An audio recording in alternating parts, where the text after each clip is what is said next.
picture of Jaws up there. Yeah. Right now, I have to stop saying. If you haven't seen, Oh no, no, you're good. You didn't say anything weird. I kind of did. No, you didn't. We are live though. We are live. We are live now. That's live. why, if you haven't seen already, John put a little, what's the word I want to use? Montage. Yeah, but I was going to give a little more. I don't know. He was late flavor today. to it. Now I know why he was late. Our producer, John, made a Twitter thread. If you haven't followed the DLS Stars Twitter account yet, you really should. Go find it because he did a player-by-player for the entire Stars roster, coaching staff, Jim Nill, and then the DLS Stars crew, who would play you in a movie and a side-by-side of each. I'm protesting, Luds, because he gave Sam a Hemsworth. That's kind of thing. But it's bold. Got a very Who's that guy? That guy, Charles Dance, who is plays a serious tough guy in Game of Thrones. Good picture, John. You're taking it from that AI stuff. That AI what? Nice. That AI stuff. Okay. No, this guy's real. It's literally the video. picture's It's the from video the little I take of video you twice a thing we game. do. Lutz. That's right. Where So the Stars are playing the Blues today. Yeah. Not your headshot. Jeez. We'll work on it. Sean Hey, and Sam, Sean's do you guys here. want us to talk about hockey now? Sam's here. We can Bubba's just here. decide. Let's start he's our in a pregame show. Skateboarding. Get ready, boys.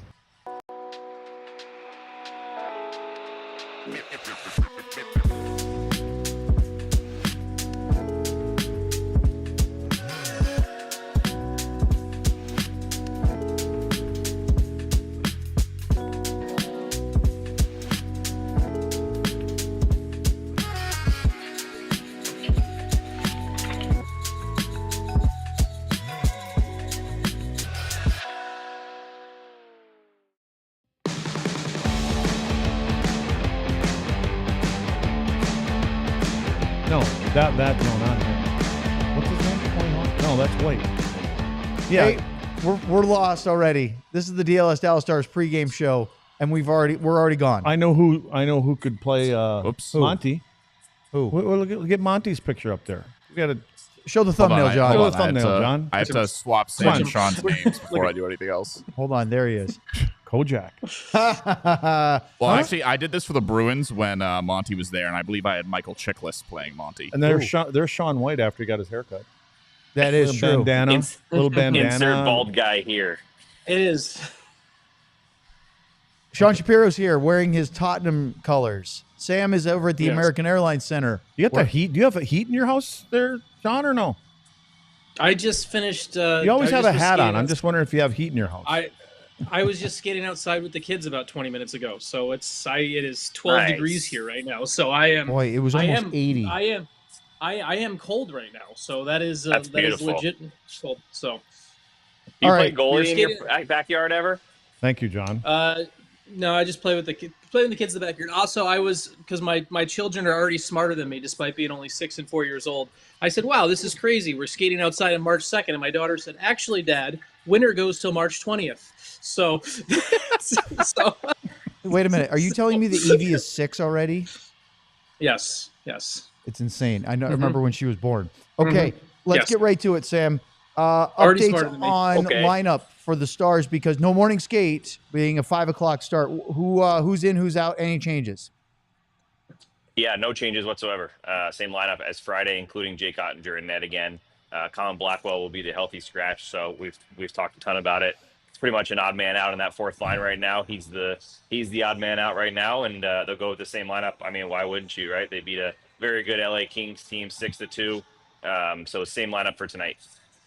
Okay, yesterday you were at practice, and there didn't seem to be a lot of news at practice except for what you uncovered beforehand and the progress of Liam Bishop. Yeah, got there pretty early yesterday, and Bishop was out there on his own with skills coach eventually, but mostly on his own for the beginning, just kind of skating around. And then he was going through some really intense skating and stick handling drills that were very reminiscent of let's see how you feel after pushing it a little bit. A lot of edge work, a lot of spinning around and pivoting and things like that, just clearly to test out how he felt. He was getting breaks and they were checking in on him just to see how he was doing. But afterwards, I was really curious to see if he was going to leave the ice, and he actually stayed and participated pretty fully in the practice. I was told it was not a contact practice. They only did special teams, which was probably slightly so they could give Bischel that time to skate with the team without being in contact.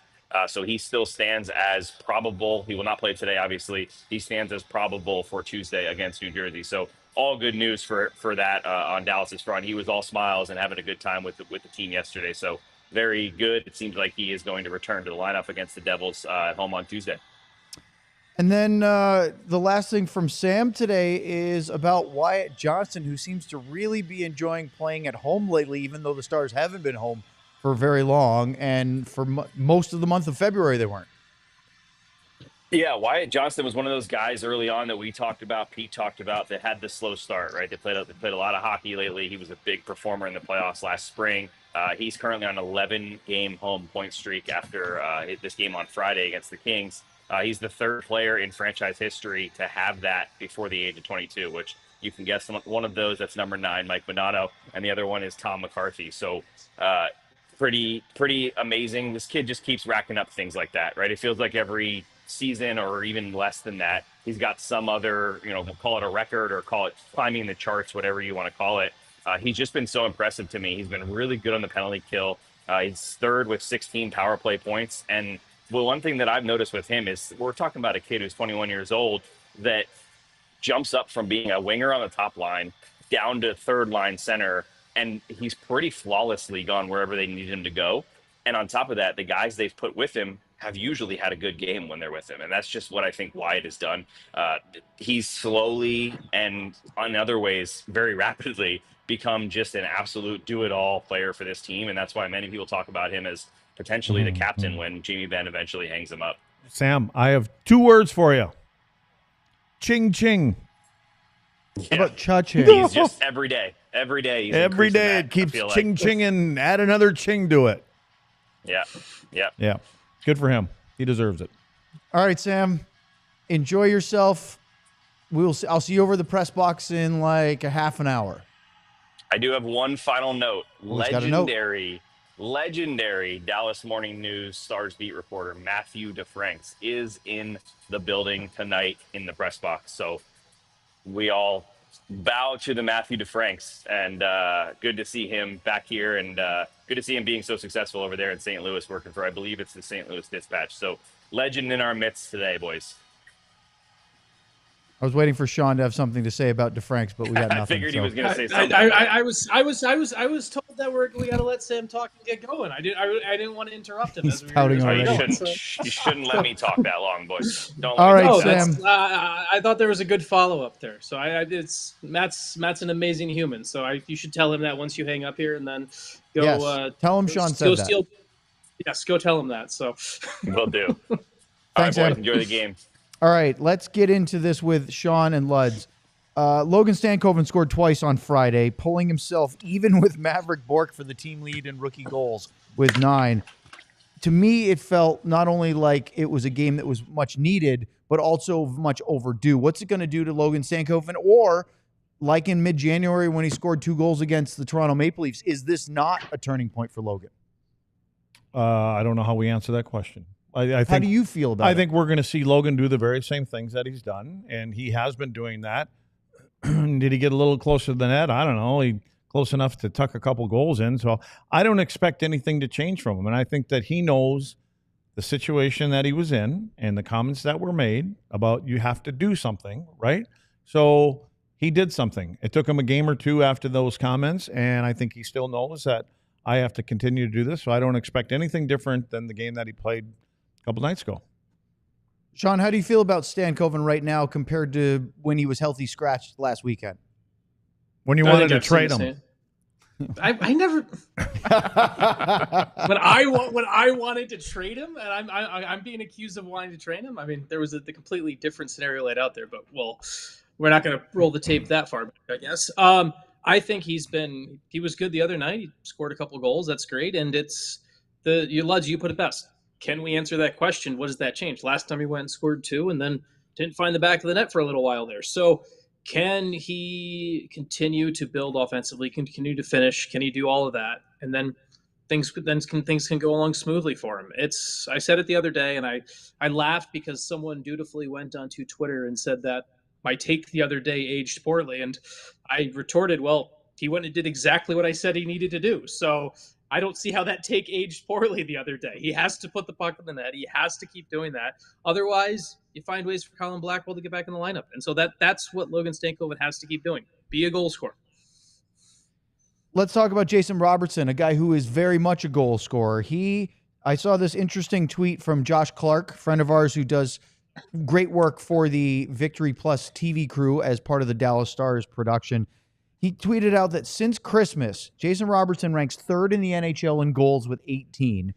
He was actually second at the time of the tweet, but then a bunch of games happened yesterday. But in that time, he's fourth in points with 36, tied for third in the league with 6 power play goals, and tied for the league lead with 4 game-winning goals. Luds, what's different about Jason Robertson now versus Jason Robertson early in the season? Have we not talked about this for the last 4 weeks? He had another good game last night. Exactly. What do you want to say? Exactly. This is a nothing. pregame There's show. Nothing. Sean, what's there's different nothing, to you about there's Jason nothing Robertson? To say. He's got confidence now. That's the biggest thing. But he's done it Both game of you. after game Both of after you should game sit for in the last timeout. 20-some It's games. Like you're like, yes, it's obvious. But this is a pregame show. And we can't sit here for 30 minutes We should talking be about silent for the next 20 minutes. We could literally talk about, if you would prefer, we can go break down player by player every one of John's pre-Oscar selections of actor versus player. If you, it would be more. At least we'd have comments about him. Like, what are we supposed to say about Jason? He's been on a roll, and he is feeling it, and he is playing with a ton of confidence. Go ahead, Sean. I'm sure you've got more to say than that, being a writer that you are. One other thing to add to it, and I actually had a conversation a little. Jason was a little bit not shy about it, but he didn't use it as it's not something he made as a big comment, but I spoke to him on Tuesday when the Stars were in Columbus, and I talked to him at Morning Skate there and talked about a couple different things. And he downplayed it a little bit, but he didn't like watching Four Nations. That's legit one of the things. Like, he didn't like, he knew he wants to be on Team USA for the Olympics next year. He wants to do all that. So it's confidence, it's that, but it's also, this is a guy with a little bit of chip on his shoulder and going out of his way to prove that the next time you're picking the best 13 American forwards, there's no way you can't include him. And I think that's another part of it too. So it's the confidence there, but there's also a little bit of that external drive that he has latched on to, where he acknowledged a little bit of that to me earlier this week. So I'll add that note. That's good. It's that, Sean, you don't need me to confirm that, but I can, because I talked to Robo last week, this week. I can't even remember what day it is. And he basically must not have went to church. No, you today. know what? It was last week, because it was before the trip to New York. And I went this day of practice, and I asked him if he enjoyed watching any of the Four Nations. He goes, I didn't watch. So he said the same thing. Went to Florida, hung out with his brother Nick. Said he got some good mental time away. But I think, as Sean is saying, I think there's a real simmering motivation underneath that. I want to know what's going on with Mason Marchment. What about? I don't know. Has he been quiet? Mason Marchment, by my tracking, which is the same as everybody else's, has 1 goal in 7 games since coming back from injury. Has he been, like, not just the goals, just has he been around it? I thought that the game against LA, he was around it a little bit more. He had a couple of net front plays where he's trying to tip pucks and do the kind of things that he does, but he was really confident on the puck before his injury, and he was playing maybe with the highest confidence we've seen, and I'm not sure if that's there yet. Yeah, I don't know if that's what it is. Just, I was just curious if you guys had some thoughts on it, because it just seems like you got to you manufacture things when things are rolling along, right? Like, things are going good, and you don't want to jinx anybody that's going good. And the guy that I haven't noticed, like normal, like when he was feeling it, you saw him every single shift, regardless who he was playing with. And so now it's just been, and that can just be a little, a little 6, 7, 8, 10 game thing you're going through. And just like a lot of us a long time ago, you were in that time of the year when you're sitting here going, yep, we're doing good and that's all great, but let's get to the playoffs. And maybe there's a little bit of that. It's also the other thing too. He even told me this is not an excuse. One of the things that has been interesting, an adjustment for him during the past 7 games, he's had to get used to finding the puck in his feet again. He's wearing the full shield and the full bubble and everything like that. And he told me earlier this week that he was very clear about it. It's not an excuse. He's not using that. It's also part of him getting up to speed after the time away and everything like that. But there has been an adjustment to playing the game, finding the puck in his feet. And he said it'll never feel completely natural until he takes the bubble back off and the face is cleared. So I'm not creating an excuse. Mason himself was very adamant it wasn't an excuse. But there is something a little bit different there for a guy that can be a little bit of that bull in the china shop when you're digging pucks out. If you're taking a quick half-second other glance in those battles that you're not used to, maybe you're seeing some impact of that. So that's another element there too. Sean, did you think that Dumba went through that? Because I'm just thinking other guys that had it on. I'm trying to think if did we notice that maybe he played with a little less physicality? Thank you. I mean, do you think that's what it was? I just said it. I said when he was playing with the bubble that I thought it was holding him back a little bit. I don't know if there's anything there or not, but he's looked different with back to the visor than he has when he had the shield on. Who else had it? Duchesne had it for a little while, right? He had the big giant visor. And he's back to normal, and he's been lighting it up too. Dumba also had the element too, and I think Robert Tiffin pointed this out pretty well a couple weeks back, where one of the elements is, and I can't remember whether it was Robert's observation or he quoted Matt on this. I can't remember which it was, but it was essentially the observation where there's a difference when you play Dumba's physical style of game. Part of it is being able to. There's always the willingness to drop the gloves, and that's part of that. You're not allowed to do that. Effectively, that's actually I can't remember whether it's a major penalty, it's an additional whatever. You can't do it with the bubble. You're not allowed. More than just an unwritten rule. Well, you'd have to remove the helmet completely. You're not allowed to fight without the helmet, so you have to remove the helmet completely. Yeah, so, no, you're right. You're right, Sean. And when that's what we talked about. That is like sometimes you don't want to be as physical because you almost feel like you can initiate it, but you may have to walk away from it. And I don't think anybody wants to be it, especially when you are a bit more of a physical player, that you don't want to have to go, hey, I get this off in 7 days, and we play you guys in 22. I'll get you then. I'll check back with me then. Yeah. More on that in just a minute here on the DLS Dallas Stars pregame show. But first, let's talk about Sleeper. It's the best fantasy league platform out there. Put your puck knowledge to the test by picking whether your favorite or least favorite players will have more or less than their projected stats each week. We're about to find out if our producer John is as savant-like as he can be, because he's been on the money. With Sleeper, the more picks you combine, the more you can win, all the way up to 100 times your money.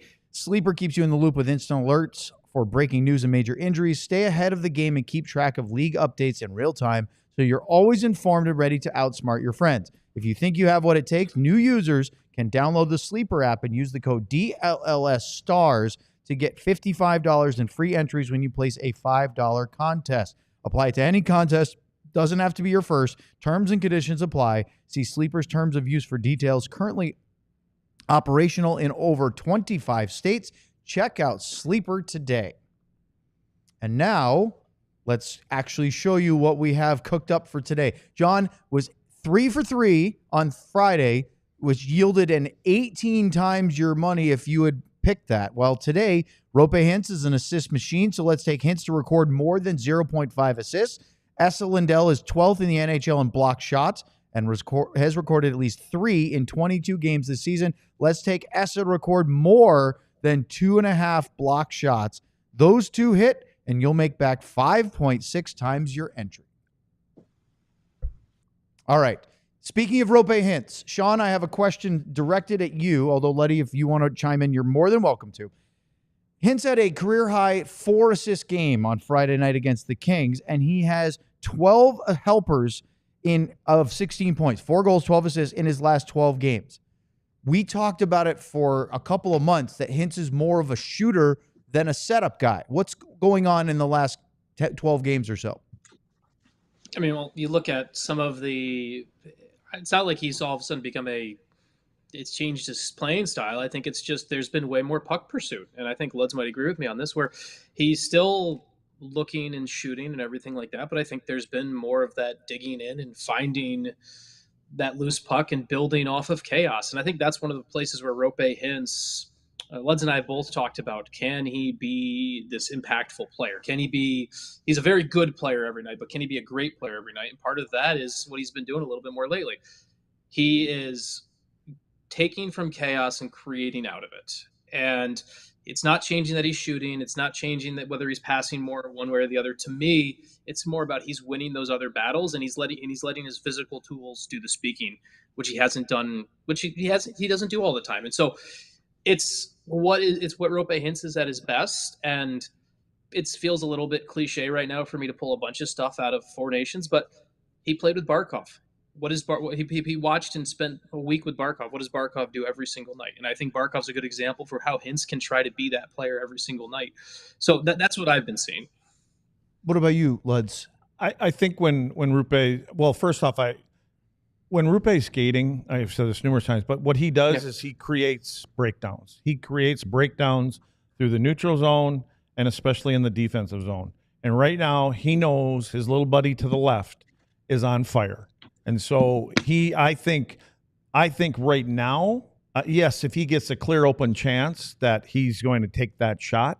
But I think right now, as he's coming up through the middle of the ice, he's like, I got to find a way to get it to the hottest guy in the building right now. And on a nightly basis, I believe that's what he's trying to do. And I don't think like Sean's talking about, it shouldn't deter him from shooting the puck. But he knows that with his speed and when he drives through two guys and he creates a little bit of a hole or a seam, he knows that 21 is able to read off of him and will jump into that hole, that breakdown hole that he finds. And one way or another, the puck usually ends up back over there for that guy. Well, speaking of being on fire, the St. Louis Blues are suddenly winning hockey games. They've won 4 in a row. It's the longest winning streak they've had all year. Prior to this streak, they hadn't won more than 2 in a row. And in fact, they were actually pretty wretched not that long ago where they had been losing a bunch of games. They had they're now on a 6-game point streak, 5-0-1 in their last 6. And Jim Montgomery seems to have them playing a different style. It feels like with them being 1 point out of a playoff spot, Luds, that they've turned a corner. Yeah, I watched their game yesterday, and what really stood out was their defensive zone. Monty's that kind of guy, and their forecheck too. We talked about this about a month ago about the kind of forecheck that he likes to set up. But they look like robots in their own zone, and they're all connected. And so, they're not giving up a ton of shots. Obviously, Thomas and Buchnevich are, to me, there's 3 guys. Those 2 guys and the guy in the back end. I think Parayko's playing great. He's gonna eclipse his career highs in points and goals and things like that. But he is, from a guy that was talked about at the beginning of the year, I think he was movable. And and again, now that they're flirting with a playoff spot, but it may be, I went back and I looked, and so when those 2 guys are together, him and Fowler, they've played about 30 games together. They're the guys that they've got like 24 goals when those 2 guys are together versus the other pairings. So I think Colton Parayko is feeling really good about his game. He's up in the play a lot. He gets down in front of the offensive net. So there seems to be something with those 2 guys. Well, you have a graphic you requested from John, so let's use it. A comparison of Colton Parayko and Dallas Stars defenseman Esa Lindell. Yeah, and I was just thinking of these 2 guys because I love Esa's game, and I'm thinking, like, if you look at this, who do you want? Like, if you can only have one of them. And I know what our answer is going to be. I know what my answer for sure is Esa. But, when you look at it. Look at the plus-minus alone. Exactly. The plus-minus is the one that stands out to me. And there was a couple other little things, but John wouldn't let me put them in there. So, but the games are kind of played evenly. The points are, look where the points are. Were they all middle fingers and curse words, John? No, it was like, there was like 30 statistics on it. And I was like, we have 5 lines to work with here. So you can check 5. When you say John wouldn't let you, it's more like there was restrictions. He has no idea what time I started this at either early this morning. So, but again, it's just, Esa, and this is my dream pair. I seriously together think as a defensive pair. If these 2 were a pair for Dallas, and we're talking about all this in our, and again, I said there was times when his name was mentioned. He's got 5 years left at 6.5 or something like that. But then I started looking. Last year, Washington and Colorado, both as a group, their defense core were just over $30 million. Okay. So you could fit that. This would be about 31 or 32, and that's without trading anybody.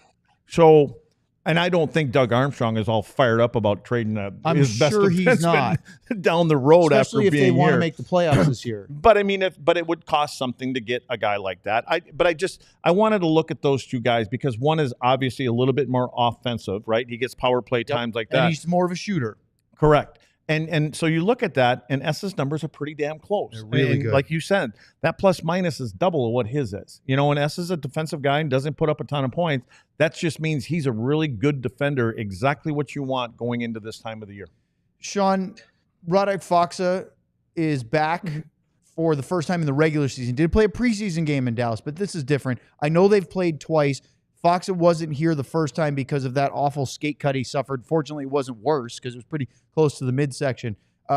Is this going to be a big deal for Faksa? The midsection, that's kind of polite, isn't it, Sean? The midsection? I mean, I saw Roddick when he was still recovering. Close to the jewels is where it was. Yes, it was. It was part of the midsection, Might have been fellas. missing one of them pearls. He used a different word than midsection. So he also wasn't on TV. Yes. They gave him a little bit of the video last time he was there, right? If I remember correctly. Did they do the in the arena? Honestly, don't remember. I have no idea. I thought I heard you mention they did it with Butterworth. Maybe I did, and it's not in the memory bank. Yeah, the Skittles were got in the way up there. Yeah, way too many Skittles. Yeah. So he got the preseason game there, and I mean, I'm sure there'll always be memories going back. I mean, this is a better question for you, lads. Like, how many times did it take going back to a former place you played a long time for it to feel normal? Like after you left Montreal. When's the first time you went back to Montreal and it was, this is just another game again? Never. Really? Never. No. Yeah. I mean, never. You never feel like it's just another game. I mean, because you had an opportunity to win a Stanley Cup there. You're there for a long time. The fans, and the outside the rink kind of stuff. And I enjoyed going more because we actually went there and played in a ball tournament called the PIF. And it was in Sherbrooke. But anyway, we would go back and stay in Montreal and play. And so that was nice there. But as far as games, I don't think I never really felt, oh, no, this is just another game. It never was. The neat thing, though, Sean, is that this is Faksa coming back with the Blues with his former head coach with the Stars, Jim Montgomery. I have a good story about this. So in the same conversation where Radek told me, used a different word than midsection to describe where the cut was on his body. We were talking, this was around we were talking in Detroit, and I asked him if, just to get along with Jim Montgomery again. And he said, and so Radek told me a great story. He said, so about a week or so before before Montgomery got fired in Boston, wow, that was a weird way for me to say Boston.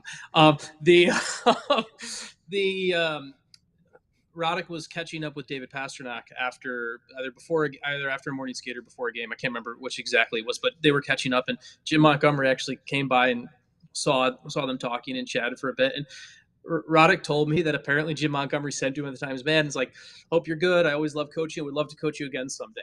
Lo and behold, a week later, Jim Montgomery got gassed in Boston, and the prophecy came true. So there is a bit of a fulfilling prophecy that they're back in Dallas together tonight, I guess. Faksa is the type of player that Monty loves with his style. Yeah, I mean, he's a guy you can count on, and especially in your own zone, the face-offs, big body, be in the right areas of the ice, compete. I think with guys like Radek, his entire career, I would say that what you're getting from him every night. He's probably not going to get you 20 goals in a season. We know that, but when it comes to the dirty work and when you're an accountable player and exactly who you're sending over the boards, and that player knows exactly who he is. Let's take a quick look at the lineups today as we anticipate the Stars and Blues. No changes up front. That means Colin Blackwell will be the healthy scratch again today. I'm excited to see what Stankoven can do in another game after really showing out well with Robertson and Hintz. Can he do it again? Obviously, the big thing we talked about earlier. Then you look at the defense, same pairings. They have no other options unless they were to call someone up right now because Liam Bischel's still not available, although likely tracking towards returning to the lineup on Tuesday against the Devils. And Sean, Jake Ottinger gets the start in goal today, and I thought that was interesting because Casey DeSmith did shut out the Blues in their last meeting on the road, no less, but when you look at the schedule for the week, and my hunch was if you want Ottinger to play 4 of the 6 games, he's got to play this one because you're going to want, 2-1, 2-1 with the back-to-back in Edmonton and Vancouver. Yeah, and I also think we get overly attached to, hey, he shut out the Blues before. And I know the Stars have used that before as a way. I think it's, I don't know. When he shut out the Blues have been an evolving, changing team too. So I don't think that's exactly a fair thing. We talked about how they're kind of become a little bit better. But yeah, to your point though, on the schedule, if you're going to have Ottinger play, you're probably going to have him play Thursday. I would guess Casey DeSmith plays Tuesday. We'll stick Sam on that one, since Sam should know everything about that Tuesday game, since it's a game against New Jersey. So we should have Ottinger plays. I like Ottinger playing tonight. I like you kind of going to that, and you want Jake to play the biggest games, and you want him to be in this area where he's going to be ready for the biggest opponents. And the Devils are going to be a good team, but you're getting a team that's fighting for the playoff life's a division rival that comes in. These are the type of games that you need Jake to consistently win. So I'm okay with this. Let's take a look at the St. Louis Blues lines really quickly. And obviously Jake Neighbors is a guy that has been playing well because he's been moved up with the two guys that you mentioned, and Thomas and Buchnevich. Neighbors has been a fairly hot hand of late. Holloway has been playing well. The only one that hasn't has been Jordan Kyrou of their top six. Yeah, and again, he's a speedy guy, and goals got to go in for him to feel well. And the guy that I'm wondering if he brings anybody down if they're starting to think about Braden Shen. I mean, he's a big part of that team, obviously. He's the captain of that team, and there's a bunch of talk about him being traded. And so I just wonder, is it wearing on some of the other guys, knowing how important he is in that room? Let's take a look at their defense real quick. There's Parayko with Fowler. Broberg's been playing well with Justin Falk. And then Ryan Suter. I think this is when Doug Armstrong acquired Cam Fowler. This is what he had in mind, which was Suter playing in the third pairing, and Nick Leddy's, who's been dealing with a lot of injuries, is in the lineup again, with Hofer starting in goal over Binnington, who played last night against the Kings. Doesn't mean Suter's not going to stay out there and extend his shifts. There may be less of them, but he stays out there longer. Well, Sean, Ryan Suter said through Andy Strickland today that he would love to stay in St. Louis past this year, even thinking about relocating his family permanently to St. Louis, which caught my eye. But maybe that's a guy that's in his 40s that wants to play hockey next year. What's that called again, Sam, when you're planting a seed like that? That is definitely planting a seed. Yeah, I don't know if he wants to move there, but does he want another year? Well, there's also, as Ryan Suter has proven, just because the Blues are paying him for next year doesn't mean he's necessarily playing for the team that's paying him. I think he's technically right now he's being paid by the Wild, the Stars, and the Blues. So there is there's the possibility. I'm sure he would like to move his family there and do all of that. But it's one of those interesting things, and you know Armstrong really well, Luds. The question is going to be, can Suter continue to bring some basically solidify easy that for you third to say pairing? Exactly. Can he solidify the third pairing at a reasonable cost point? And if he can, I think that it works for St. Louis. But yeah, it is a seed planting if we've ever seen one. And don't you want, and I have no idea what he's got in the system, if he's got somebody that's just about ready, but maybe Suter's the kind of guy that buys you a little bit of time. You keep him around for a year. Maybe you got another defenseman that needs a little bit more time, or a half a year or something like that in the minor league, that like there's probably not a better option. He may think, well, you know what? And I agree. I mean, I think Suter's just try to get another contract. Maybe he gets bought out, then he get paid by 4 or 5 teams down the road for the next 6-7 years. That would be nothing wrong with that. Thing. Yeah. That's going to do it for us. Don't forget look at this. Kieran said, as an Oilers fan, I absolutely love seeing Craig Ludwig. He broke my heart every playoffs from 7 to 11 years old, but it's great to see him still with the Stars. What a horse he was. 7 to 11 years old. Not when you were 7. When he was. I know that. So is that my point? Well, thank you. We got to wrap it up. Is it weird? Is it surreal to think of a kid that was between the ages of 7 and 11, admired and also despised what you did on the ice? Those are the hockey fans in Western Canada, and they could use a couple extra defensemen back there. Yeah, you sure could.